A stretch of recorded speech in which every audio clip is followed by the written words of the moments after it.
simbólico, ritualístico y trascendente. En Venezuela es frecuente encontrar en los petroglifos que tenemos los gemelos, la presencia de los opuestos. Representan una tensión entre ellos que genera la energía psíquica. Se plasma el dinamismo de la vida y emociones que podemos observar en un complejo de caras donde el dolor y el sufrimiento está representado en llanto, parto, nacimiento y sexualidad. Vivir en el mito es una experiencia divina, sagrada. Implica la vivencia de conocimiento de sí mismo, es decir, una concientización de lo inconsciente, de lo que es desconocido, proceso que Jung llamó individuación.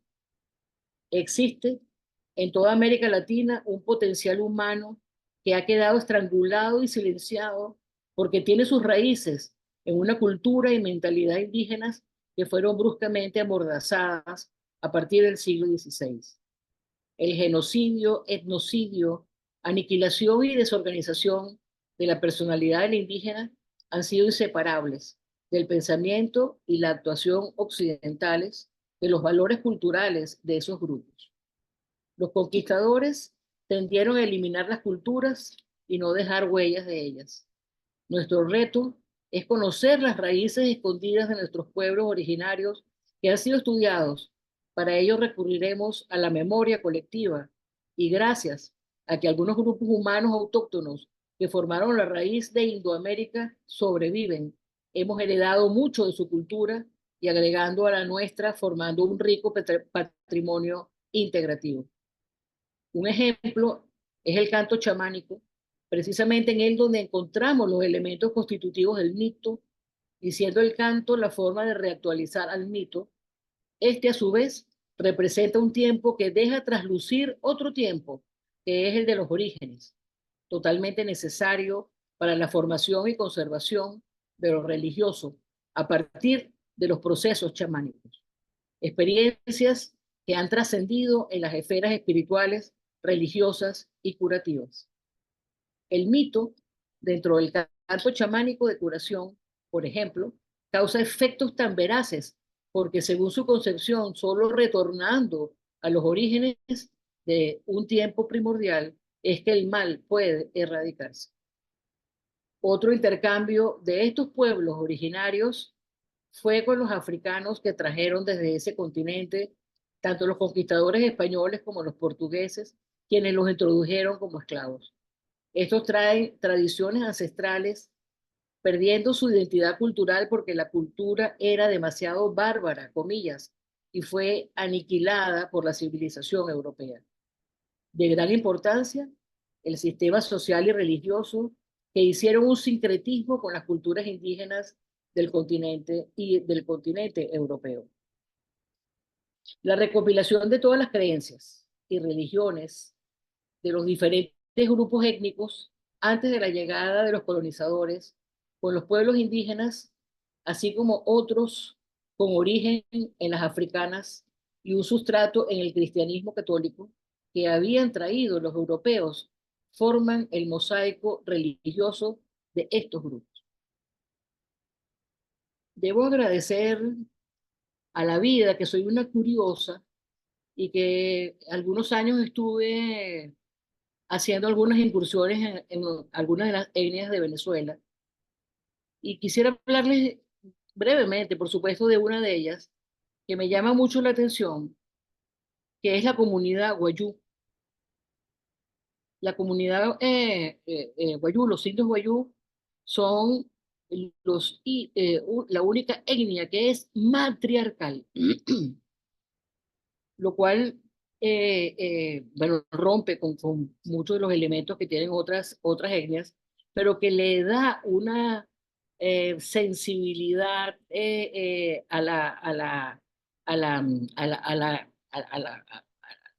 etnia bien interesante.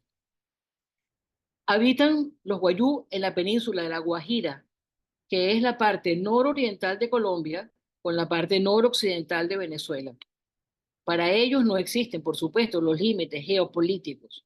O sea que Guayú están en ambos sitios, están en la península de La Guajira. Todos viven en la península de La Guajira. Sus mitos expresan el modo guajiro de ver y de comprender al mundo.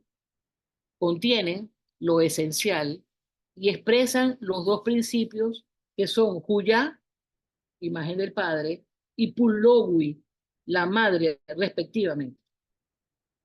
Historias graciosas de tono picaresco, que lo vemos, por cierto, esto que les voy a relatar, en casi todas las etnias que visité.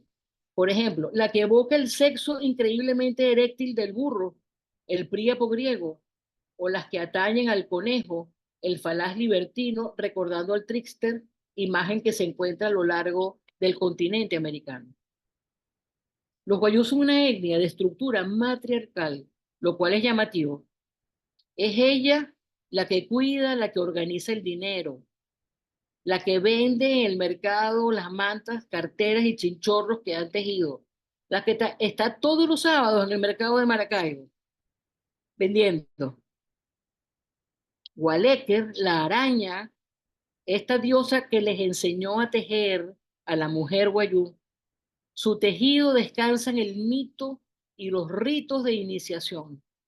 Ejemplo, y esto también es maravilloso y único, por lo menos en estas etnias venezolanas. El encierro de la adolescente hembra, lo que se llama el blanqueo, es un ritual de pubertad femenina, ¿ok? Es un rito de paso.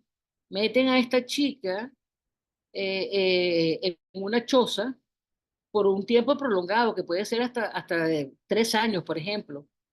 Y estas adolescentes son encerradas para alejarla de las malas energías. Se les transfieren todas las costumbres y tradiciones de la cultura en todas las áreas que puede necesitar una mujer, madre, esposa, etc. La araña Gualeker le enseña el tejido. El encierro, ¿verdad? Es entonces un rito de paso para hacerse mujer. Los guayús son recios, creativos, solidarios, hospitalarios, respetuosos de la palabra, conservan celosamente sus profundas tradiciones culturales, su apego a la tierra, una lengua propia y comparten en sus rancherías con los extranjeros. Hoy en día se venden en tiendas de moda en Estados Unidos y en Europa las colecciones de carteras guayú y son bueno, todo el mundo quiere una cartera guayú y mantas guajiras. Eso me parece pues maravilloso en esto que también nos convocaba, qué pasa con las etnias hoy en día, ¿no? Vamos a ver.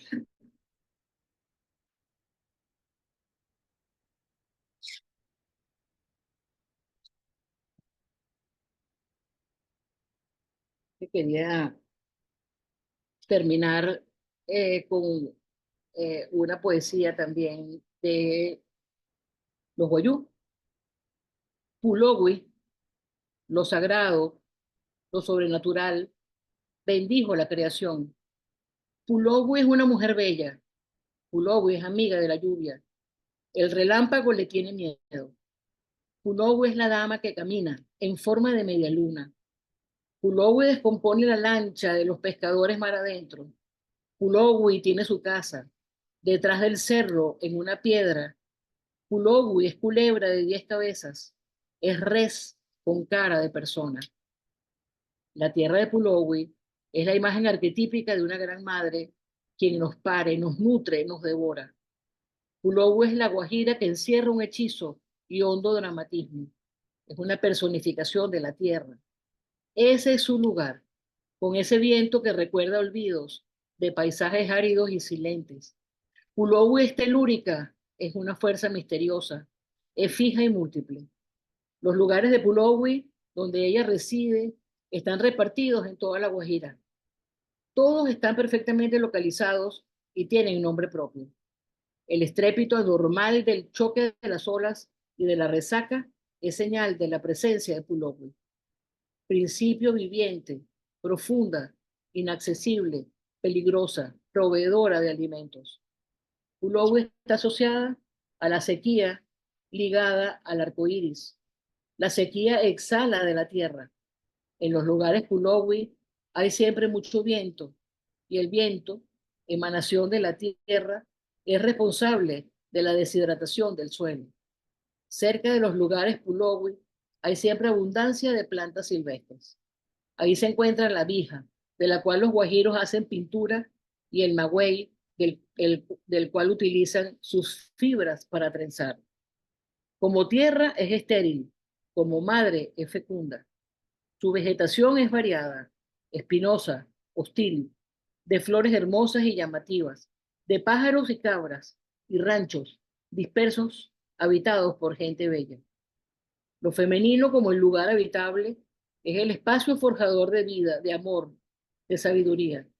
Todo espacio habitable, sea templo, hogar, ciudad o pequeños promontorios de piedra, montones de piedra, cavidades donde vive Pulowi, son el reflejo de lo femenino y la mujer puede expresar su ser a través de ellos. Lleva en su cuerpo el conocimiento secreto de la fertilidad, el crecimiento de la vida en toda su forma y su expresión, y también de la muerte. Es el vientre en el que se gestan civilizaciones. En las creencias mágico-religiosas del Guayú, es un ente sobrenatural. Aparece como la imagen de una mujer que abriga en su seno el mito, la leyenda y las tradiciones que sustentan su mundo espiritual. Lo femenino trae al mundo las formas y las almas engendradas en sí mismas. La persona Guayú está formada por un cuerpo de carne y hueso y un alma. Esta es la imagen, la apariencia de los seres y las cosas. La noción de alma o de doble es extensiva a todo ser viviente e incluso a los objetos, puesto que todo puede aparecer en los sueños. El alma es también lo que persiste en la memoria, es el recuerdo. Los guayú le han dado un sentido a la muerte. Para que morir no parezca inútil, han convertido a los difuntos en eslabones de una transformación que procura la reproducción simbólica de la sociedad. Los humanos siguen un ciclo que comprende en tres fases e instituye tres mundos. Este mundo, el mundo de los muertos, y otro más allá que lo prolonga, al que llamaremos el más allá de la muerte. Dos seres míticos sintetizan los principios dualistas que dominan el pensamiento: Pulowi y Huyá.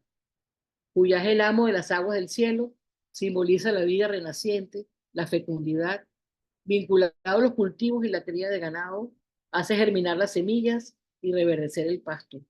Hipermasculino, único, es móvil como las lluvias torrenciales que todos los años inundan las tierras indígenas, como el hombre polígamo que visita a sus esposas diseminadas por un ancho territorio. Es también el amo de la caza, su arma infalible, el relámpago. Soberana de las profundidades que dominan los animales salvajes y las plantas silvestres al estilo de Artemisa, en su expresión de Potnia Terón, ama de las bestias, Pulowi se asocia a la muerte, la sequía, la oscuridad, y también lleva en silencio sus propias penas. Pulowi se refleja en espejos y espejismos.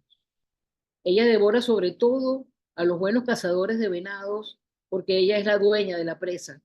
Se alimenta de la sangre de los indios. Es una devoradora. Comparando estos aspectos con diosas de la mitología griega, correspondería a Afrodita, Artemisa, en los aspectos oscuros de ambas, y seductores de atrapar y matar a su presa. A los hombres arrastran a su mundo subterráneo para poseerlos, produciendo en ello una irresistible atracción o seducción, ejerciendo un poder absoluto, excluyéndolas del mundo de los vivos. Pulowi es el ámbito del misterio, de lo desconocido y escalofriante. Se le adjudican poderes sobrenaturales. La comparamos con Hécate, diosa de la intuición. Su sabiduría procede de la experiencia. Es la diosa presente en la antesala de las principales transformaciones. Es una comadrona interior cuya perspectiva nos ayuda cuando da luz nuevos aspectos. Pulogu es esencialmente la que da la muerte. dueña del inframundo, como Hécate, quien está en el umbral de las puertas que separa el mundo de los vivos, del mundo de Hades, y se vincula con la muerte, con el universo de los espectros. Con la pareja Juyá conforman un centro organizador, la Hestia griega del pensamiento guayú. Por último, oigamos la voz de Pulowey. Tengo nostalgia por lo que cada día voy perdiendo. Mi gente, mis costumbres, mis tradiciones, mis virtudes y hasta mis paisajes naturales.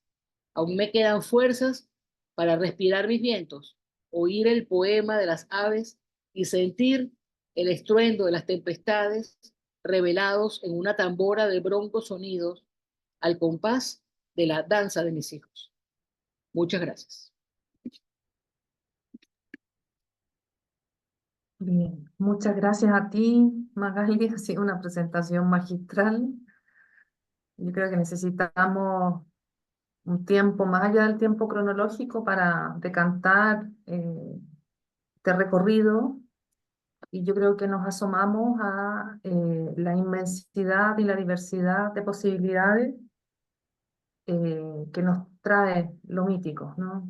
No solo ir a lo histórico y el pasado, sino ir a la profundidad del centro de nuestro ser. Así que muchas gracias. Yo creo que va a haber tiempo después para que podamos compartir más. Y bueno, voy a presentar ahora a Pablo Raidán, que también es de la Sociedad Venezolana de Analistas Junguianos, psiquiatra, psicoterapeuta y analista junguiano, miembro de la internacional IAP, conocida como con estas siglas, que es la International Association for Analytical Psychology, desde el año 2000. Miembro fundador de la Sociedad Venezolana de Analistas Junguianos en el mismo año, y actualmente es miembro de la SID-PAJ. No tengo el desarrollo de la sigla, Pablo, si no comparte. Sociedad Internacional de Psicología. Estudios de análisis junguiano también. No me Por ahí. acuerdo mucho. Ok, gracias. Profesor de Psicología Arquetipal y de Teoría Junguiana, ha dictado diversos cursos y seminarios en países de la región. Ha trabajado en la supervisión de analistas junguianos y en el proceso de formación de psicoterapeutas junguianos en Latinoamérica. Tiene diversas publicaciones en la Revista Venezolana de Psicología de los Arquetipos y en la Revista de Filosofía de la Universidad Central de Venezuela. Ha presentado diversos trabajos en congresos internacionales junguianos que han sido objeto de publicación. En el campo del colectivo latinoamericano, ha supervisado, investigado, asesorado y participado activamente en la atención psicológica brindada a personas afectadas por desastres naturales y recientemente por la pandemia de COVID-19. Imágenes del colectivo inconsciente y sus expresiones en la psique han sido objeto de su trabajo. Y hoy día él nos trae una invitación a reflexionar y profundizar sobre cómo la expresión cultural de asimilación e integración que funcionó en los primeros siglos de este contacto entre culturas, como expresado como el barroco latinoamericano. Nos va a hablar de las tensiones psíquicas y complejidades generadas por este encuentro que han llegado a ser de magnitudes inimaginables tanto en lo colectivo como en lo individual. El reconocimiento de estas complejidades dan paso al interés desde la psicología junguiana de profundizar en el estudio no solo de nuestras complejidades como latinoamericanos, sino de su riqueza mítica, y ahí yo creo que el desarrollo mayor lo vas a presentar tú, Pablo. Hice yo un resumen del resumen. Y también nos plantea que este acercamiento a la mitología como expresión simbólica de esta vida arquetipal sería una vía regia para su asimilación por la conciencia y para su uso práctico en el espacio terapéutico, que también nos resulta muy importante esta invitación a reflexionar. Bien, Pablo, todo tuyo el espacio. Gracias. Gracias, Buenas tardes a todos. Muy agradecidos por la comisión y por permitirme participar en esto. Además, tener el honor de estar en compañía de Magali para esas cosas, ¿no? Que es muy, este, muy apegada y muy apasionada con el tema de los mitos y en el espacio terapéutico principalmente. ¿Sí?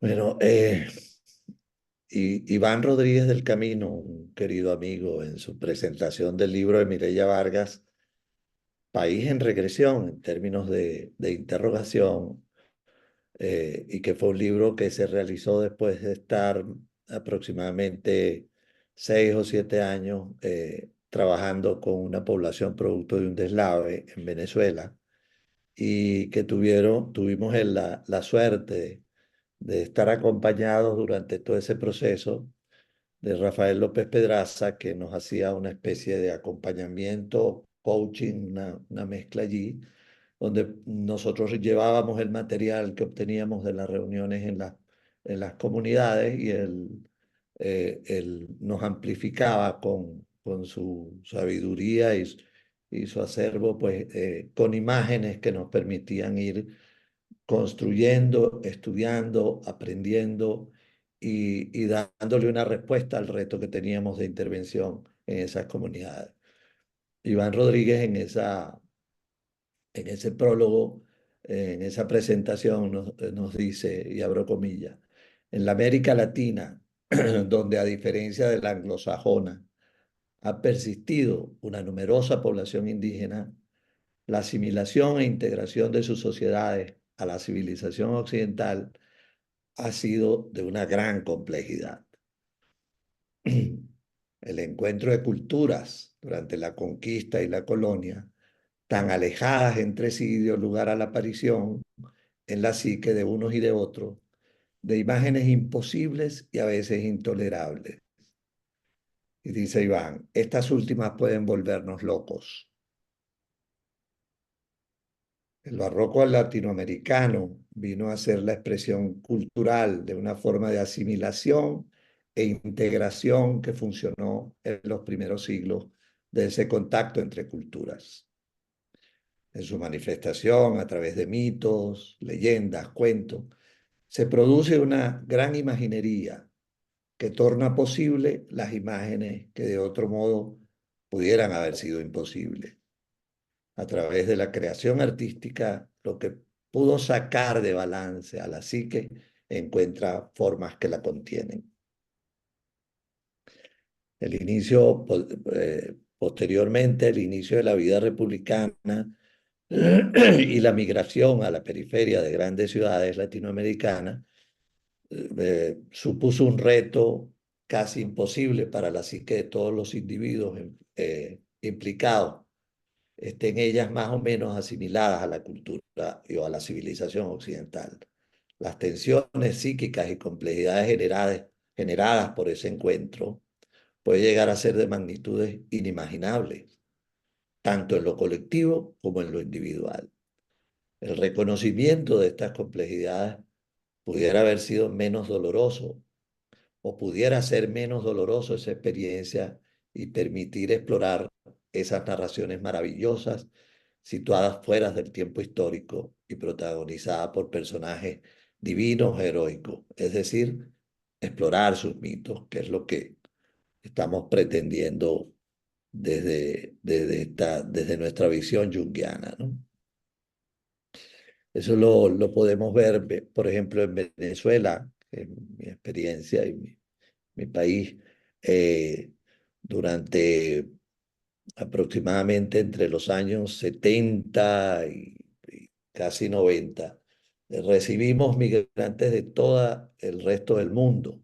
Incluso recuerdo que un proyecto industrial magnífico de la parte de la Guayana venezolana, era curioso ir allá y ver cómo compartían en campamentos que fueron creados de manera eh, a una velocidad increíble, gente de la India con italianos, con alemanes, Y en algún momento que me tocó trabajar en Puerto Ordaz, recuerdo recuerdo haber visto estas mezclas curiosas, ¿no? Entre, entre alemanes y criollas venezolanas, por ejemplo, y hay anécdotas ahí muy simpáticas alrededor de eso, pero ese impacto, y por otro lado, Venezuela igual recibió migrantes de toda la América Latina, colombianos, ecuatorianos, peruanos, pero en grandes cantidades, que hoy conforman o conformaron durante mucho tiempo la población de Venezuela y todavía persiste. Este, Nunca imaginamos en algún momento, López en esas discusiones nos comentaba muchas veces cómo para él era tan importante pensar en ese encuentro y de las cosas que podía estar produciendo ese encuentro dentro de la psique del venezolano.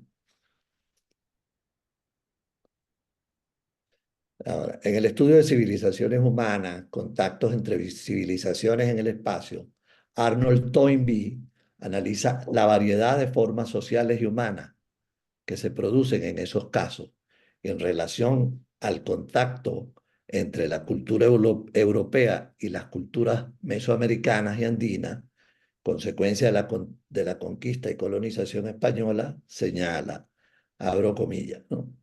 No podrá contemplarse como algo seguro para el momento en que escribo que las culturas indígenas no pudieran finalmente reemerger de alguna forma, tal como la sociedad siríaca reemergió y se reconstituyó luego de 1000 años de dominación helénica grecorromana. Esto ya nos da una imagen que me pareció sumamente interesante comentar por el impacto que puede tener en mantener una cultura reprimida o aspectos de su cultura reprimidas por tanto tiempo. Y creo que es como si no murieran al final. Sino y nosotros sabemos desde la psicología junguiana que el que estén inconscientes las hace más vivas y probablemente más locas de expresarse y de poder voltear esa tortilla, como dice Toynbee. Toynbee nos da una imagen con esto contundente de cómo culturas que han sido dominadas aún por tanto tiempo pueden reconstruirse.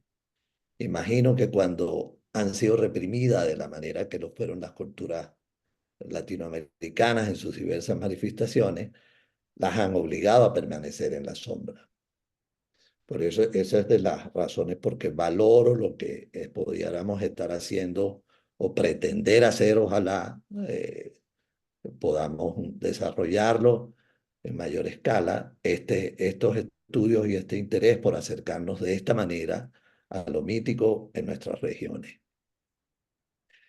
Estas reflexiones dan paso al interés desde la psicología junguiana de profundizar en el estudio no solo de nuestras complejidades como latinoamericanos, sino de su riqueza mística, que va desde las representadas por los aztecas, incas, pasando por toda la rica mitología amazónica, sin dejar de lado esa geografía que representa el Caribe y de la cual podemos decir que no sobreviven sus primeros pobladores, precisamente por ese impacto de la conquista, y que actualmente está compuesta por un sincretismo africano, anglosajón, y por supuesto español y portugués, que ha generado y sigue generando su propia vida mítica. Creo que ya tenemos experiencias suficientes para saber que lo que permanece en la sombra puede irrumpir de una manera violenta e inusitada. La posibilidad de trabajar para hacerlo consciente resulta por demás interesante. Y me pregunto si eso no tiene en este momento una expresión en lo que pudiéramos estar viviendo varios de los países latinoamericanos desde el punto de vista político y social. Por otro lado, Joseph Campbell, en su obra La imagen del mito, hace un recorrido extenso por las culturas de todo el mundo a lo largo de más de 5000 años de historia. Él distingue dos maneras de elaborar los mitos: las de las tradiciones populares de las culturas iletradas y la de las culturas más complejas que han desarrollado la escritura. Traza líneas esenciales de todas estas mitologías y de la enorme influencia que han ejercido en el mundo, mostrando importantes diferencias que existen entre, por ejemplo, la cultura asiática y la occidental con respecto a la idea del mundo como sueño, el orden cósmico y los ciclos y eones del tiempo. Las transformaciones interiores del yoga y la psicología junguiana, el símbolo del loto y la rosa, para terminar con el sacrificio ritual y el despertar. Campbell nos acerca a la comprensión del significado profundo que tienen los mitos del pasado. Un poco siguiendo lo de Magali, si cualquier mitología se muestra en su forma exterior y literal como una serie de fábulas contempladas desde un ángulo interior y simbólico, se revela como una sucesión de realidades psicológicas llenas de sabiduría espiritual. Los mitos y sus contenidos son la vía imaginativa por excelencia que nos permite acercarnos a esa fuente anímica que compone parte esencial de nuestra alma.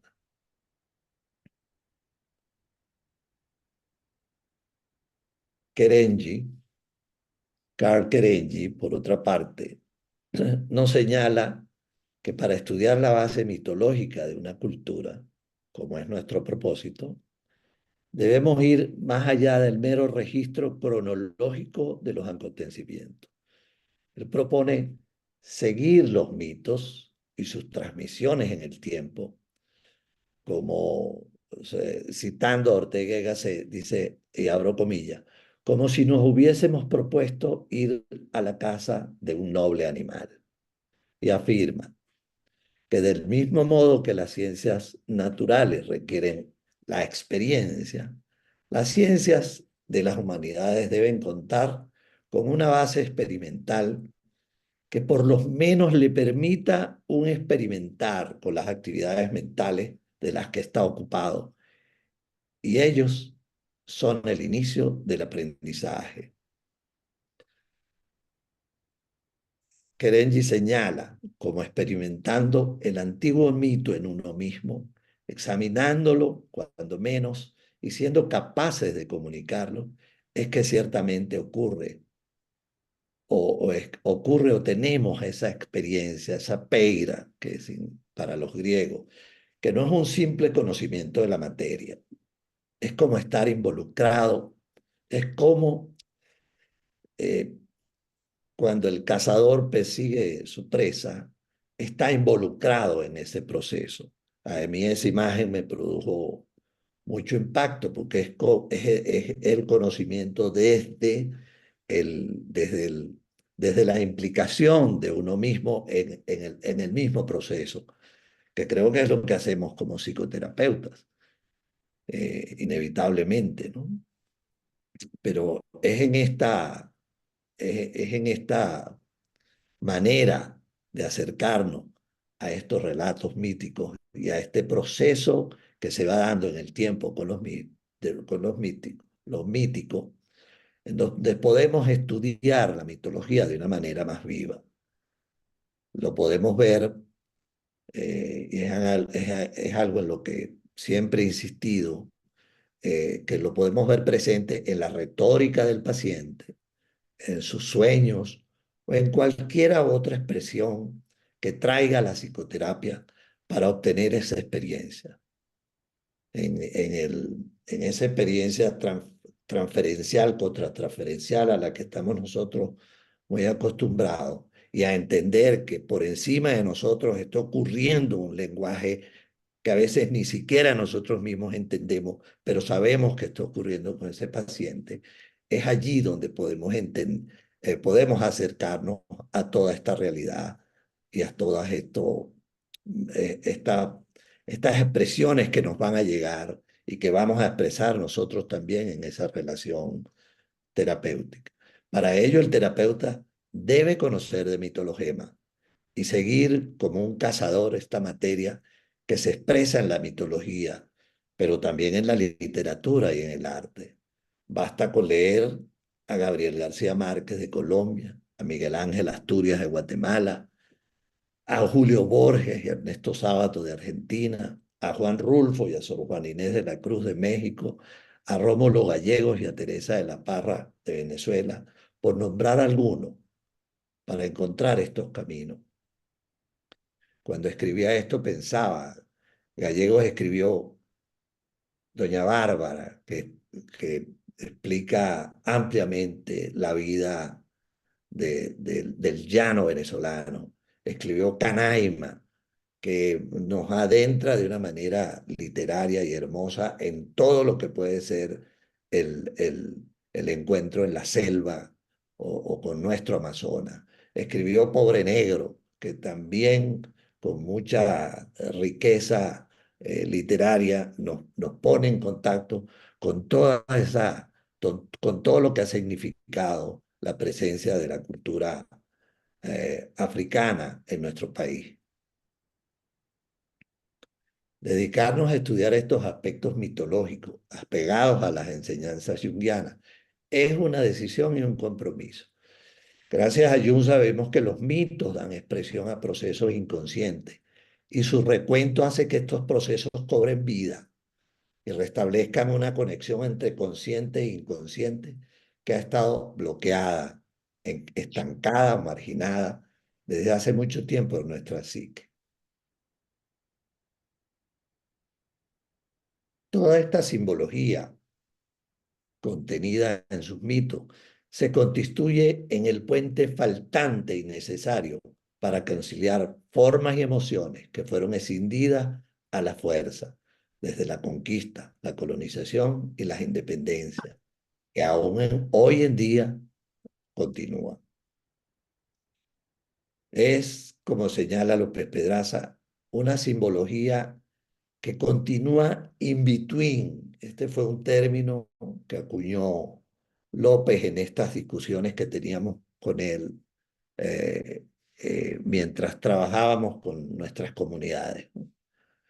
Un in between que está atascado como entre épocas, pisos o complejidades del inconsciente colectivo. Creo que López nos aportó una imagen a todos los que estábamos en ese momento que permitía como visualizar a través de esa imagen algo que está mezclado, que no se expresa, que está como incrustado en los espacios de la psique, en ese caso de la nuestra, y no dudo de que toda la latinoamericana. El reconocimiento en lo personal de nuestros propios contenidos míticos, compartidos con nuestros coterráneos, nos da la posibilidad de abrir nuevos campos de ese in-between que llamó López Pedraza. En el capítulo Alma y Tierra del tomo 10 de las obras completas de Jung en Civilización en Transición, Jung sostiene que el alma puede ser entendida como un sistema de adaptación surgido de las condiciones del medio terrenal y como un campo de experiencia que abarca no solo el espacio de la conciencia, sino que al alma también pertenece lo inconsciente. Los arquetipos como contenidos estructurales del inconsciente son los fundamentos del alma consciente, ocultos en lo profundo, sus raíces, que no solo están hundidos en la tierra, sino en el mundo en general.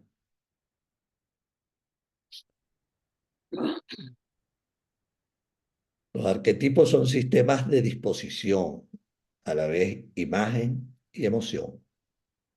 Se heredan con la estructura del cerebro, son su aspecto psíquico. Constituyen, por una parte, un prejuicio instructivo de lo instintivo, de la máxima fuerza, y por otra, son la ayuda más eficaz e inimaginable para las adaptaciones instintivas. Son, dicho con mayor propiedad, la parte tónica del alma, si nos es permitido usar esta expresión, la parte que le ata a la naturaleza o al menos en la que se manifiesta de manera más tangible su vinculación con la tierra y con el mundo.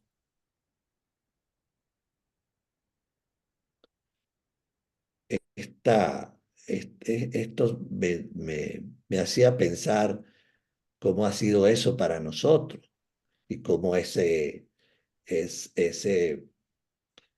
choque tan fuerte y las consecuencias de ese choque y el tener que reprimir cosas que nos pertenecen, cómo es que hace que esa conexión con nuestra tierra y con el mundo, cuál es la firmeza de esa conexión, cuál es la intensidad, por decirlo así, de esa conexión. Es seguramente en estas imágenes primigenias donde más claramente sale al paso de la acción anímica de la tierra y de sus leyes. El arquetipo y su función han de entenderse mucho más como un fragmento de psicología irracional prehistórica que como un sistema que pudiera examinarse racionalmente. El acercamiento a la mitología como expresión de esa vida arquetipal sería una vida regia para la asimilación por la conciencia.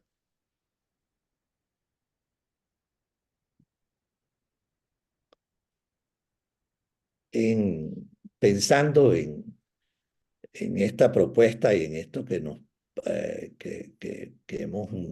tenemos ya hace más de un año, porque yo también pertenezco al comité de la CLAPA que se ha encargado de organizar este curso, cómo llevar esto al espacio terapéutico y qué expresión tiene el espacio terapéutico. Y en ese divagar de cosas progresivamente se me fue haciendo y se me hace ahora cada vez más visible, ¿no? Y por supuesto me surgen muchas más preguntas que respuestas y creo que me resulta saludable que lo podamos compartir y que cada vez que discutimos sobre estas cosas podemos preguntarnos juntos estas cosas, ¿no? Y, y me hace pensar en una paciente de un poco más de 45 años que vive en Europa, que es hija de un hombre de origen afroamericano que perteneció a un grupo de cimarrones. Cimarrones es un hombre asignado a aquellos africanos o sus descendientes que escaparon de sus condiciones de esclavos y lograron sobrevivir en lugares muy inhóspitos y apartados de la geografía y de toda la geografía latinoamericana. Los cimarrones han estado prácticamente en toda Sudamérica.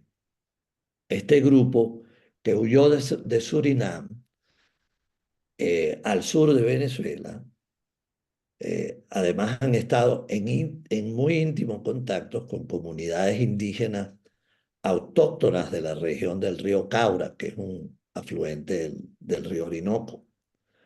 Y la relación entre estos dos grupos se ha hecho tan estrecha a tal punto que sus relatos ya se fusionan unos con otros. La mamá de esta paciente es de origen de los Andes, de origen europeo en los Andes venezolanos. O sea, es una relación bastante interesante. Esta mujer vive en Europa, habla varios idiomas, ha trabajado en organismos importantísimos y ella relata en algunos de sus sueños imágenes de luz ordenadas en forma de triángulo que la orientan y que le ayudan a definir cuál es el papel en su vida.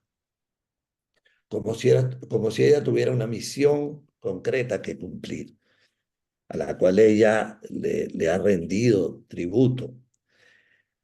Y eso se me hace fácil de entender cuando, por otro lado, y creo que por suerte de esas casualidades o esas sincronicidades, me tocó trabajar con una psicóloga que hacía investigaciones en esta población de cimarrones para un instituto de investigaciones en Venezuela antropológica.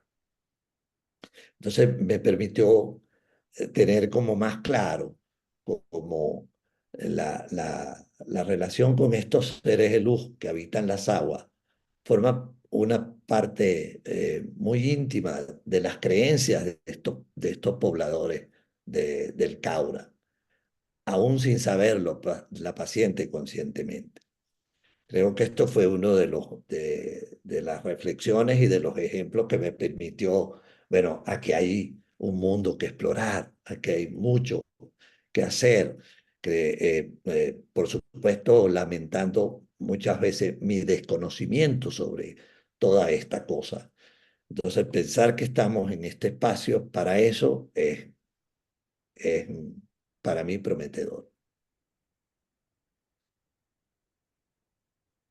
Así como esta paciente, eh, también, eh, también me surgen interrogantes con otra paciente que es de origen guayú, por un lado, de la tribu que mencionaba Magali, del Zulia, de esa zona colombo-venezolana que para ellos no tiene frontera. Y su padre, oriundo de un pequeño pueblo en Galicia, España, ¿no? Y donde la paciente ha logrado emigrar o vive actualmente. En sus sueños han aparecido con frecuencia figuras femeninas asociadas con la cultura celta y que han jugado un papel significativo en su psicoterapia y que ella ahora, viviendo en Galicia, muy cerca del pequeño pueblo donde nació su padre, ha podido sentir que esa historia y sus mitos también la conforman en algún espacio de su psique y han sido centrales para su proceso de adaptación a una geografía y una cultura tan distintas a las de su nacimiento. ¿Qué mitos subyacen en estas imágenes? ¿Qué otras lecturas podemos incorporar? Sin duda, el panteón de dioses griegos han ofrecido a Occidente un acervo de imágenes que apoya el trabajo en psicoterapia. Pero, ¿cómo podemos integrar esta riqueza de mitologemas originarias de nuestra región de Occidente, tan llena de otros mitos y de espíritus y mitologemas diversos? Sin pretender estudiarlo como si fuese una psique latinoamericana, y aquí me surgía la duda y la transmito con el mismo interés. Eh, Nuestro interés, o por lo menos el mío, no es pensar en que somos una psique distinta, somos humanos iguales que todos, la idea no es pensar en una identidad muy particular latinoamericana. Prefiero pensar más bien en esos términos de cómo nos conforman nuestras complejidades psíquicas, qué papel juegan nuestros mitos y nuestras historias en ese sentido y cómo ellas han estado en ese in-between de nuestras vidas.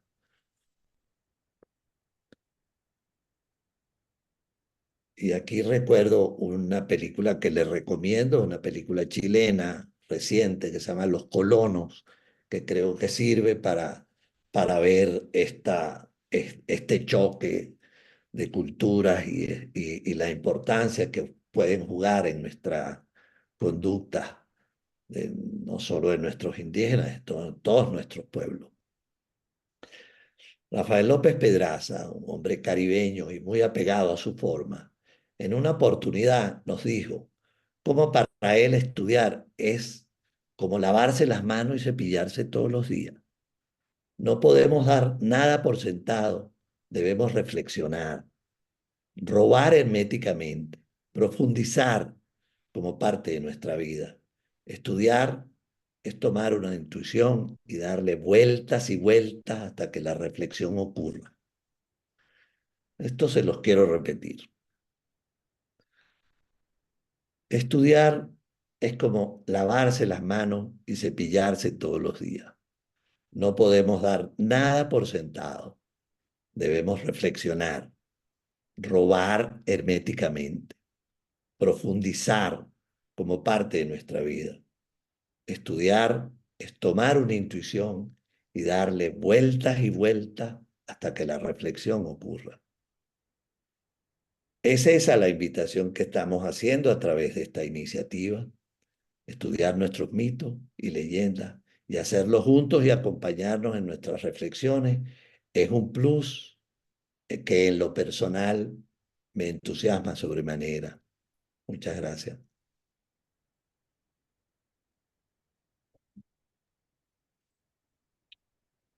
Bien. Muchas gracias Pablo. Creo que la presentación que también nos propones desde esta mirada, de este impacto inicial de la conquista y lo traumático, cómo está todavía siendo activo, ¿no? en nuestra vida colectiva e individual, personal. Y esta invitación que nos hace a reflexionar, yo creo que genera el puente necesario para que ahora podamos abrir este tiempo. Tenemos una media hora más o menos, un poquito más, para que podamos ir tomando en cuenta las preguntas, comentarios, reflexiones compartidos y quizás profundizar y aprovechar mucho más tanto a Magali y Pablo para amplificar ideas que son fundamentales, yo creo, para poder ir abriendo esta mirada desde la mítica, lo mítico y la psicoterapia, ¿no? Desde el punto de vista analítico. Y otros temas quizás que les interesen también a ustedes. Así que pueden ir levantando la mano o mejor poniendo una manito arriba con las reacciones, de manera de yo ir coordinando, de acá ordenando la presentación de acuerdo a las personas que están queriendo compartir. Susana, ¿Magali, quieres decir algo? quería Sí. decir algo. Es como me tomó la emoción de Pulowi. Yo quería también dar la información de que el doctor Juan Carlos Alonso, analista junguiano de Colombia, tiene una página que se llama DEPAC, y en su página él tiene una aparte de mitología indígena, y en esa página él también tiene un trabajo de Pulowi, que fue la diosa que yo también estuve hablando de ello. Sí. Porque lo Sí, quise decir. aprovecho, perfecto, ¿no? Aprovecho de recordar y compartir con todos que David Sucre puso ese link eh, acá en los mensajes del chat. Ah, ok. Están sincronizados, en sincronicidad. Bien, abrimos entonces este momento de compartir. Eduardo. Bueno, primero quería agradecerles a Magali y a Pablo bueno, por haber aceptado la invitación y por presentarnos esto. Y yo creo que siguiendo un poco la invitación de Pablo, la inquietud que compartimos de hacer de esto un espacio reflexivo, ¿no? No solamente un espacio de reunir diferentes mitos que ya en sí ya es toda una riqueza, es un poder atesorar esto. Creo que en el tema de la reflexión sobre esto y para qué esto, algo que aparece es uno o de repente no es lo que me viene, es como nosotros estamos acostumbrados a entrar a la información, muchas veces incluso a la imagen, de arriba hacia abajo. Y creo que la invitación que hemos estado oyendo es cómo tomar la experiencia de abajo hacia arriba. Es como hay un algo que nos viene de esos tiempos primigenios, que nos viene de unas intuiciones, que nos viene de otro espacio. Y creo que el poder estar atento a eso creo que es muy interesante porque ahí nos permite ver cómo empiezan a aparecer las dinámicas, los otros niveles, las otras culturas que empiezan a generar este conflicto, ¿no? Es como, si lo vemos de abajo hacia arriba, es como no podemos entrar sin conflicto. Creo que el conflicto nos viene cuando la razón, cuando el tratar de entenderlo entra en choque y aparecen narrativas que dificultan ese movimiento, ¿no? Entonces, me parece muy interesante esta invitación de estar, que creo que Luis Eduardo lo que comentaba Magali, lo que nos invita Pablo, es ese tema de regresar al mito como algo que nos toma de otro lugar. Entonces quería como ponerlo allí para tenerlo como marco, como referencia. Muchísimas gracias.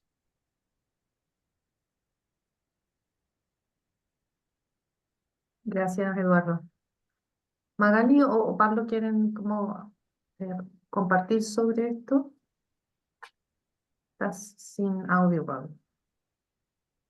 Sí, estaba pensando mientras hablaba Eduardo que de las cosas que me atrajo de los planteamientos de Kerenji fue precisamente el, él escribe estas cosas cuando va a hablar de Prometeo, pero va a hablar del Prometeo de Faust, de Goethe.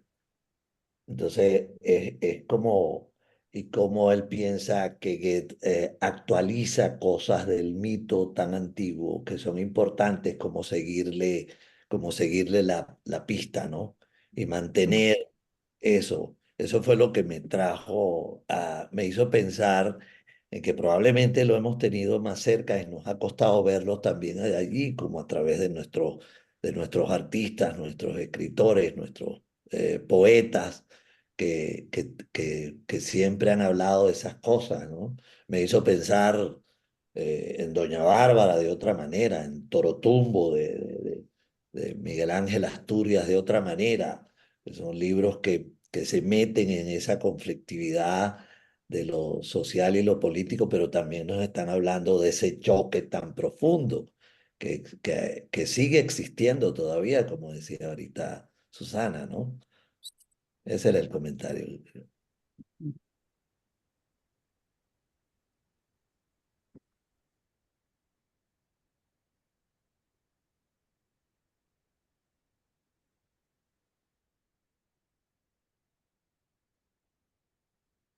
Fermina. Sí, gracias. ¿Está bien dicho tu nombre, Fermina? ¿Sí? ¿Está bien? Bien, muy bien dicho, Ok. sí. Esto, Susana. Bueno, yo casi me he quedado sin palabras mientras que os he estado escuchando a los dos. Creo que lo que estáis haciendo es magnífico, se necesitaba unas ponencias de este tipo, se necesita, ¿no? Adentrarnos en la vida a través del mito. Al principio yo pensaba que cómo el hombre puede vivir sin el mito. Y pensaba que la enfermedad de nuestra sociedad muchas veces es ese alejamiento del mito, porque hemos olvidado estos orígenes. Después reflexionaba, no, está ahí, ¿no? Como decía Pablo, siempre está en lo inconsciente, siempre se está generando. Pero hay que como ser consciente también, ¿no? De que uno forma parte de ese mito. Ahí es donde me ha llevado la reflexión, ¿no? Y pienso que, bueno, que es una cosa íntima. Después ha habido algo de Magali que me ha llegado totalmente y que también me hace reflexionar, ¿no? Porque ha tocado el tema de los ritos. Entonces, traer los ritos al alma es traer la vida al alma. Y también los ritos los hemos olvidado, a veces porque ha habido incursiones, ¿no? O ha habido dominaciones de otros pueblos, etcétera. Los ritos se van perdiendo porque el rito tiene que ser originario, uno tiene que saber, ¿no? Esa simbolización del rito. Y no sé cómo, pero bueno, se ha quedado ahí una puerta abierta que el rito puede ser también muy importante dentro de la psicoterapia y que quizás no le estamos dando, ¿no? En ese lugar, que a veces surge y surge sin darnos cuenta. Surgen, ¿no? Como estas cosas mágicas que surgen. Pero quizás se necesitaría otra reflexión y pienso que ir hacia el rito, recobrar verdaderamente estos ritos, es también acercarnos de algún modo pues al espíritu, ¿no? Y a esta creatividad que puede surgir, ¿no? de nosotros. Y después me ha hecho pensar también, ¿no? El estar con vosotros. Veréis, aquí en Europa no tenemos contacto con los indígenas, ¿no? Europa es muy pobre en eso, aparte de bueno, que tenemos África al lado, pero no tenemos una convivencia y entonces estamos muy mal acostumbrados y nuestro lenguaje es precario en esto. Y entonces me daba cuenta hoy, decía, ¿y cómo durante tantos años podemos hablar de los primitivos? Cuando no son primitivos, son primigenios, son originarios, ¿no? Y me daba cuenta, digo, es que la primitiva he sido yo durante muchísimo tiempo de mi vida, ¿no? Hasta que llega una pizca de conciencia. El primitivo es el que lo nombra como primitivo, como algo que no está a la altura de nuestras circunstancias actuales. Ahí se ha perdido una gran parte, ¿no? De la vida, ¿no? Y del alma humana. Y entonces todo esto, pues veo que es como traer pues este pedacito de conciencia a sumar y a sanar, ¿no? Esta parte de nuestras vidas, ¿no? Y a saber más de nuestra especie. Yo ya no digo de algún pueblo, sino de nuestra especie humana, ¿no? Así que gracias, gracias a todos porque esto es un lujo. Gracias, Fermina. Pero mira, ¿sabes Fermina, qué? y me hace reflexionar sobre, desde una mirada mítica también, en el mito de la psicoterapia, entendiendo que es una función a la cual le llamamos psicoterapia, pero que también viene desde el origen en la humanidad, ¿no? Efectivamente. Gracias. ¿Quiénes fueron, no? Los Sí, psicoterapeutas, ¿no? claro. Podríamos llamar. ¿Cómo surge? Claro. Bien, gracias. Y, Diana, perdón, ah, ¿querías decir algo más? sí, le iba a decir algo a Fermín Ahí está, en muy bien. relación a los rituales, ¿no? A los ritos. Aquí en Venezuela, por ejemplo, tenemos un personaje que se llama María Lionza, ¿no? María Lionza es una deidad de las aguas, pero realmente se conoce no tanto por su mitología de origen, como por todos los rituales de una religiosidad que se ha llamado primitiva, pero que la cantidad de adeptos que tiene Venezuela, yo voy a hablar de Caracas, la cantidad de adeptos que hay en Caracas a María Lionza y sobre todo a los rituales de curación que se buscan yendo a su espacio donde ella pues vive, etcétera. Pero de todas maneras, como mito se ha extendido digamos, en todas las clases medias bajas, por ejemplo, el 23 de enero. Son unos bloques donde vive muchísima gente que uno, por ejemplo, camina en los pasillos y en todos esos pasillos huele a tabaco, que es una de las posibilidades que hay para saber de qué se trata, por qué viene la persona a consultar, etcétera, etcétera. Entonces, los marialeonceros que hay en todas partes, regados por todas partes, es impresionante. Pero lo que se da allí es ritual. O sea, la parte mítica de María Leonza no, no llega tanto como la parte ritualística, como decía, y repito, de curación y religiosidad. Bueno, quería nada más que ampliar esa parte Bien, ritual. gracias. Escucharte. Gracias. Diana está como levantando su mano. Bien. Hola, Diana. Sí, hola, disculpen la tardanza, pero es que estoy confundida con los horarios, o no me hallo. Ah, Pero muchas gracias, de verdad, Magali y Pablo, por sus reflexiones y sus ponencias, porque me han hecho, hoy me dio medio camino con el que me quedé corta la semana pasada. Cuando habló, no me recuerdo el nombre de él, que me disculpe, que fue Luis Eduardo. maravilloso con el cuento. Yo me quedé, fíjense, yo me quedé con un sinsabor. Les voy a decir de qué se trata ese sinsabor. El sinsabor fue que yo sentí que la herida de nuestros países latinoamericanos, nuestros países colonizados, a veces es tan grande que nos deja una sensación de vacío. Y lamentablemente a veces, tratando de regresar a nuestros orígenes, nos perdemos también de manera arrasadora, como haya sido, también de nuestros otros orígenes que vienen de Europa y que vienen como, si se hablaba de los abuelos, no me acuerdo cómo se llama, que me gustaría tener algo escrito para saber los nombres de las tribus y de las deidades que se mencionaron la semana pasada. En cuanto a Pulowi, esto lo conozco mucho más porque se lo he oído a Magali, a María Leonor, desde hace mucho tiempo, Yolanda Salas, que estudió mucho todos los mitos de María Leonza, en paz descanse.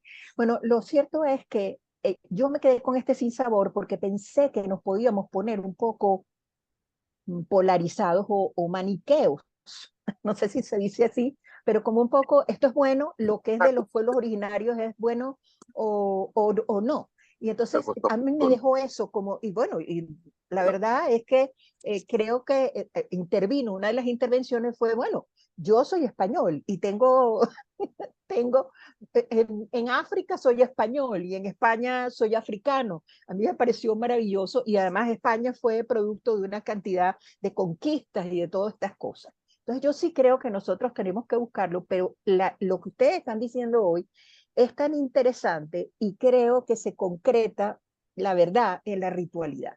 Me recordaba que cuando yo viví en Margarita un tiempo, tuve allí a mi hijo, entonces mi bebé que yo lo paseaba, ya me decía, usted pasea a ese bebé con tanta así libertad, no deje que todo el mundo se lo mire, porque la gente tiene la mirada pesada.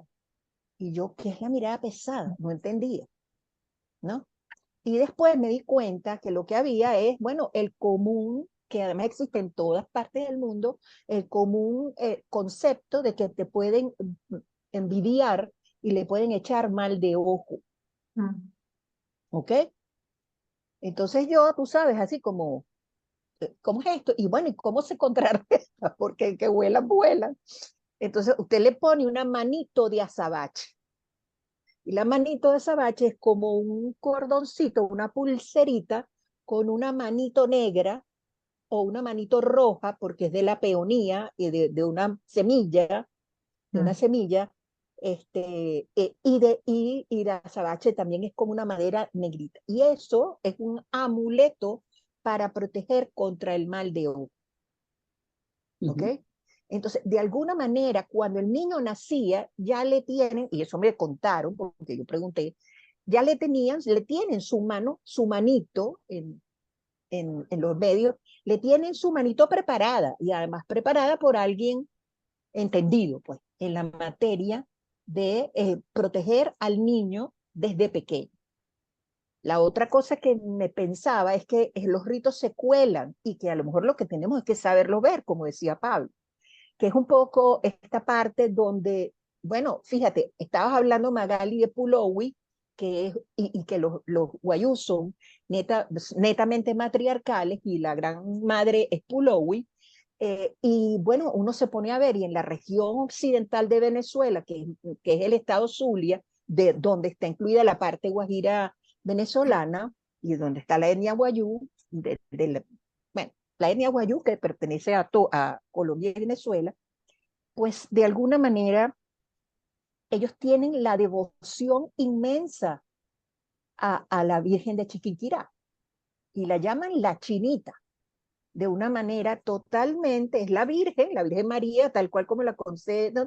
Pero es la Virgen a la cual entonces le hacen una serie le dan una serie digamos, de cualidades que tienen que ver más con la Gran Madre que con la Virgen María como la conciben y nos la enseñan.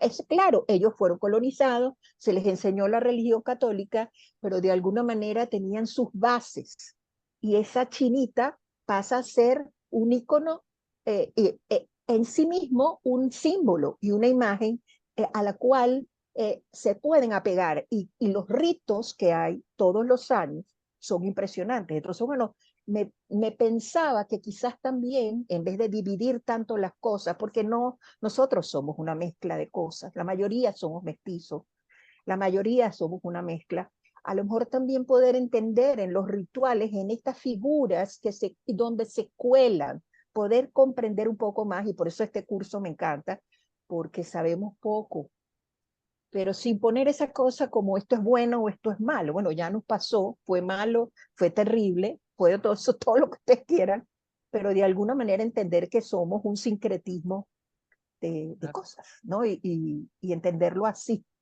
¿no? Rescatando pues estas raíces que las hemos tenido arrasadas y perdidas hace mucho tiempo. Eso sí es así. Entonces, bueno, estoy muy emocionada con este curso. Muchas gracias. Sin duda, sin Gracias, duda, Diana. sin duda, Diana, que Pulowi y la chinita, hay una condensación ahí es la misma imagen, solamente se representa de manera diferente.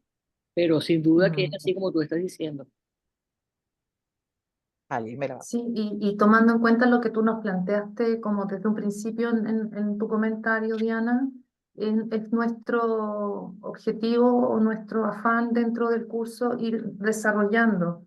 Vamos para allá hacia la consideración del encuentro entre culturas, de cómo emerge también una mítica entre el sincretismo, quizás, o una diversidad de cómo las distintas pueblos originarios en sus circunstancias y en sus momentos históricos se encontraron con la conquista y colonización. Hay diversidad ahí también, pero vamos de a poquito.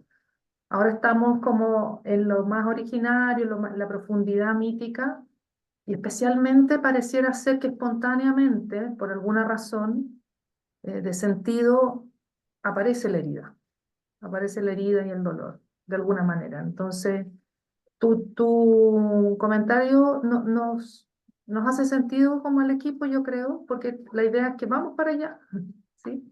Sí. Así que vamos a ir como desarrollándolo desde esta escucha como de lo que somos, Sí, ¿no? no, La no, no es una diversidad que crítica somos. en No, absoluto, no, no es una pero crítica, no, para nada.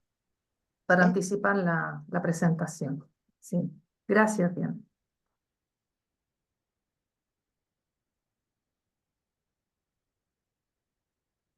Yo tenía una pregunta como que me pareció dentro de todo lo que Magali y también Pablo presentaron como fundamental, porque también me conecta con la presentación de la clase anterior, cuando Luis Eduardo habla de la importancia de este encuentro con el sí mismo o con el ser en la tranquilidad, ¿no? Hablaba como de la tranquilidad como una experiencia profunda de encuentro con el sí mismo, de integración, de realización, de conexión con el ser, con la divinidad. Y Magali nos dice hoy día que la conexión con lo mítico o la experiencia mítica permite una curiosidad tranquila para que no nos ataquen los complejos, ¿no? Como para que podamos observar los complejos. Y creo que también Pablo hace referencia a esto cuando habla de la importancia de esta reflexión, de ir elaborando comprensivamente desde una mirada mítico-arquetipal originaria, nuestra historia, ¿no? Como nuestra historia de tensiones. Entonces quería ver si podían amplificar un poco más, desarrollar un poco más esta idea que a mí me habla de lo contemplativo también de la psique, ¿no? De cómo podemos observar y no ser tomados por una reactividad. No sé si alguno quisiera como amplificar un poquito más, porque fue como, pasó rapidito y a mí me pareció fundamental. Yo creo que más bien es una línea, es decir, de trabajo, pues, ¿no? De proceso. Uno es tomado por el complejo y luego, pues, lo trabaja y se tranquiliza. Pero como que no lo podemos controlar, pues, ¿no? A uno lo toma el complejo. Ahí yo lo decía como una garra, ¿no? Mm. O sea, es una cosa violenta. Y luego, en la medida que se va trabajando, que sabes de qué se trata, que le das una posibilidad, una estructura, etcétera, entonces vas como trabajando ello, ¿no? Lo veo más bien así como una línea de... Ujú. A mí lo que me evoca es, y recuerdo el tiempo de mi psicoterapia, ¿no? Que habían temas que eran tratados a través de mis imágenes, de los sueños y tal, y me iban produciendo como una tranquilidad que yo no conocía y que no Mm, entendía racionalmente, pero era como si algo ahí adentro hubiera hecho clac, y eso me mm, producía como una tranquilidad, como una cosa. Oyéndote pensaba en eso que me pasó en algunas ocasiones en el proceso terapéutico, ¿no? Y que ahora lo digo, que yo sentía que ese señor hablaba con alguien dentro de mí que ellos dos se entendían, pero yo no tenía claro quién era, ¿no? Pero yo sufría los efectos de esa conversación que ellos tenían. claro. Y parte de esos efectos era sentirme más tranquilo, más sereno, más como en Mm, paz conmigo. mm. O sea, pero no por Claro, un porque proceso consciente, racional. claro, porque escuchándolos a ustedes, como que veo ese nivel más bien como del complejo individual, ¿no? Como de la historia individual y cómo va haciéndose este proceso de observación e integración o mirarlo desde un lugar y entender y comprender y encontrar esa tranquilidad. Pero estaba pensando también en cómo el fondo mítico, arquetipal, trae una tranquilidad más profunda quizás que tiene que ver con la humanidad compartida, ¿no? Pienso que sí. Muchas Yo- veces los pacientes, nosotros mismos como pacientes en nuestro proceso de análisis, vamos viendo cómo el eco de un proceso humano en nuestros complejos, ¿no? Como en nuestros dolores, dejamos de ser tan heroicos o tan divinos para ser humanos, ¿no? Como esto les ha pasado históricamente desde la prehistoria y sigue ocurriendo y seguirá ocurriendo. Y a mí eso me trae la experiencia de como poder descansar en un fondo como que te sostiene, ¿no? Y entonces creo que la importancia, porque esa es una mítica universal, ¿cómo será de poder entender las imágenes que tienen que ver con nuestra historia como latinoamericanos? Aunque hay otros símbolos distintos quizás que no, o expresiones simbólicas, ¿no? Porque lo arquetipal es universal, pero hay expresiones simbólicas, imágenes arquetípicas que quizás tienen más que ver con nuestra raíz, que pasa también por los complejos culturales, ¿no? Claro. Que nos convocan grupalmente o como pueblo o como colectivo histórico. Entonces, ese descansar en un contenido más profundo que solamente la comprensión, corazón y razón de nuestra historia individual, yo creo que también es importante ver cómo integrarla a la psicoterapia analítica y al análisis. Mm. Muy bien. ¿Alguien más?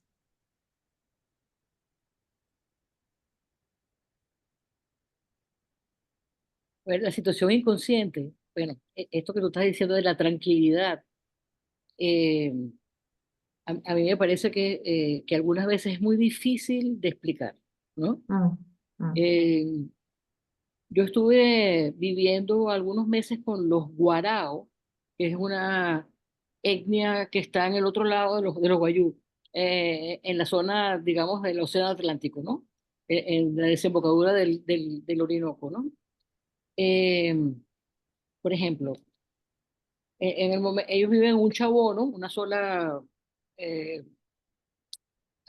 arquitectónicamente es un solo, una choza grande, pues digamos, ¿no? Y cada quien tiene su espacio allí, ¿no? Cada familia tiene su espacio, ¿no? Ellos prenden un fueguito, ahí hablan, se conversan lo que ha pasado durante todo el día, y otras cosas, eh, y sueños, aunque los sueños se trabajan, como decir, se expresan en la mañana, pero bueno, mm, cuando yo veía que ya todos los fueguitos se iban agotando, o sea, y ya estaban durmiendo todas estas familias. Los antiguos de la tribu empezaban a hablar y pasaban toda la noche echando cuentos, que yo no entendía, por supuesto, porque no conozco el idioma. Mm, Entonces, bueno, cuando yo pregunté, ellos están contando todos los mitos, tradiciones, o sea, todo eso va allí y eso para ellos está entrando en el inconsciente. Y luego esas personas que oyeron y oyen cada noche todos estos cuentos pueden luego ser los antiguos, como los llaman ellos, a estos viejos que van a contarlo en su momento. Eh, Cuando yo oía aquello, que ya estaba todo el mundo durmiendo, yo sentía una paz y yo no sabía qué estaban diciendo, pero yo sentía como una tranquilidad, como en el medio de la noche, donde tú no conoces a nadie, donde tú eres el extranjero, etcétera, pues muchas fantasías difíciles bueno, de muerte, de mil cosas que pueden pasar, de sexualidad, que venga un loco de estos y se despierte y me ataque. Todo lo que se le puede imaginar, pero ese cuento, que no sabía de qué se trataba, a mí me daba tranquilidad mm, y no sabía de qué era. Eso estaba llegando a un sitio del inconsciente, ah, ¿sí? mm, ok, bien. Doris, y creo que con Doris vamos a ir cerrando porque ya estamos llegando al final. Bueno, Doris. muchísimas gracias por las ponencias, de verdad que me encantaron. Y bueno, quería comentar algo que se me ocurrió con todo lo que han conversado hoy. Y que bueno, que me voy con la imagen de lo mítico, pero vivo, actual, Mm, presente. Este, y se me ocurrió algo, este, con lo que estaba ahorita hablando la doctora Magali, que bueno hemos conversado sobre la pérdida de los ritos, pero también digo yo, bueno, hasta dónde esos grupos humanos que todavía lo tienen tan vivo contribuyen, bueno, con la psique en general actual y viva, pues.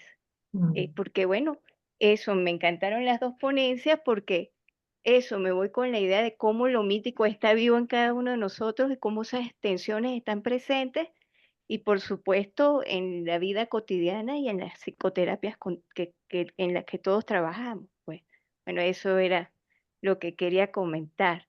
Que menos mal que hay grupos humanos que los ritos están presentes y bueno, hasta donde eso sigue moviendo la psique, la mm, mantiene viva, contribuye con todos los demás grupos humanos que mm. eso no lo tienen tan presente. Bueno, gracias. Bueno, Gracias, Doris. ese es el unus mundus, Sí, Anicia. así Eso, Ok, eso, es. eso, eso está Mm, pasando, aunque tú no lo percibas. sí, sí, ok, sí. ok. Y eso nos Muchísimas gracias. reconecta con lo que tú nos planteas, Doris, nos reconecta o nos pone en un lugar de esperanza, ¿no? Que hablábamos en la clase anterior, ¿no? De la importancia de cultivar la esperanza para contrarrestar todo el pesimismo que puede haber como más epocal. Y Bien, también agradezco y disculpen el abuso, el intento que se está haciendo de que, bueno, lo mítico siempre como una cosa pasada y ahorita poder verlo psicológicamente como una cosa actual y como el trabajo continuo y constante de la psique, bueno, esas tensiones están presentes y es de verdad que es mm, necesario ponerle el foco allí porque pues eso está presente siempre, tengamos o no, pues, es decir, más allá del conocimiento no de eso, es un fenómeno vivo, pues, y gracias, de verdad que gracias por la invitación y el esfuerzo. Muchísimas gracias. gracias, Doris. Bueno, para irnos cerrando esta clase de hoy, agradecemos nuevamente a Pablo, a Magali, por el conocimiento compartido, pero también por la experiencia y la sensibilidad con la cual nos han compartido esta presentación. Recordarles que nos vamos a seguir encontrando en el mismo enlace, es el enlace del link de Zoom para todas las clases, es el mismo, en el mismo horario. Para referencia de los horarios, es a la 1 de la tarde de Montevideo. Entonces ahí uno hace sus cálculos, porque justo estamos en tiempos de que en algunos países hay cambios horarios. Entonces vuelvan a mirar quizás para no atrasarse o no estar como perdidos, porque era algo que podría pasar. Eduardo, no sé si quieres como despedirte o algunas palabras finales.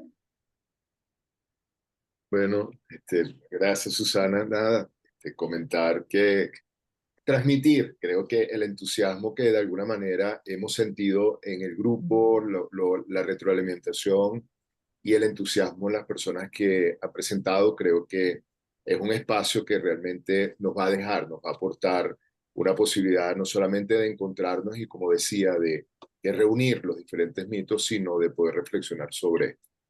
Entonces, muchísimas gracias a todos. Así es. Nos vemos entonces el 4 de mayo, en 2 semanas más. Que estén muy bien. Muchísimas gracias. Muchas gracias. Gracias. Ustedes. Gracias. A todos. Muy bendición a todos. Hermanos. Gracias. Excelente. Gracias. Magali.